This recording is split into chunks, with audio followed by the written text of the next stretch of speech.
पतंजलि सूत्र 2.23 में समझाते हैं कि हमारी आत्मा और भौतिक जगत के बीच का जुड़ाव कोई भूल नहीं है, बल्कि यह वास्तव में एक आवश्यक सेतु है जो हमें अंततः अपनी आंतरिक शक्ति का बोध करने और यह समझने में सक्षम बनाता है कि यह ब्रह्मांड वास्तव में किस प्रकार कार्य करता है। यद्यपि यह साझेदारी अनुभवों को संभव बनाती है, फिर भी हमें यह समझना होगा कि इसका मूल कारण सूत्र 2.24 में वर्णित अविद्या अर्थात आध्यात्मिक अज्ञान में निहित है। यह अज्ञान ही वह मूलभूत भ्रांति है जिसके कारण शाश्वत सवा अर्थात द सेल्फ को नश्वर शरीर और मन के साथ एकाकार मान लिया जाता है। मुक्ति का मार्ग इस प्रक्रिया को उलट देने में ही निहित है।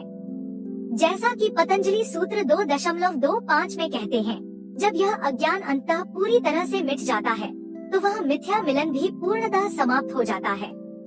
इसके परिणाम स्वरूप हानम की स्थिति प्राप्त होती है जो पूर्ण मुक्ति की अवस्था है और जिसे शुद्ध चेतना के एकांत या पृथक्करण के रूप में कैवल्य कहा जाता है।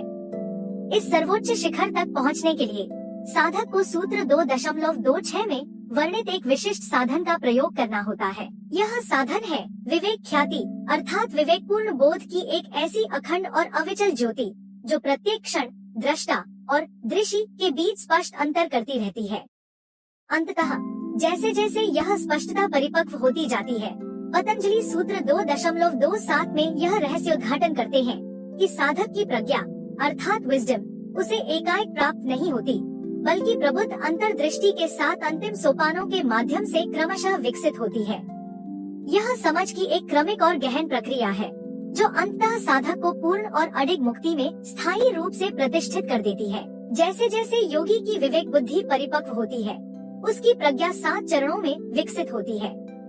इसकी शुरुआत पहले चरण में इस बोध से होती है कि संसार की प्रकृति के बारे में जानने योग्य सब कुछ समझ लिया गया है और अब ज्ञान के लिए कोई प्यास शेष नहीं है। दूसरे चरण में साधक यह अनुभव करता है कि दुख के सभी कारणों को सफलतापूर्वक त्याग दिया गया है, जबकि तीसरा चरण शांति के लक्ष्य की प्राप्ति का वह गहरा बोध लेकर आता है जिसके बाद किसी और खोज की आवश्यकता नहीं रह जाती। चौथे चरण तक पहुँचते पहुँचते कर्तव्य का भारी बोझ या कुछ करने की आवश्यकता अंततः समाप्त हो जाती है, क्योंकि अहंकार का कार्य पूर्ण हो चुका होता है। अपने अंतर्मन की गहराइयों में उतरते हुए पांचवें चरण में मन की बुद्धि अर्थात इंटेलेक्ट अपना कार्य समाप्त करके विश्राम करने लगती है।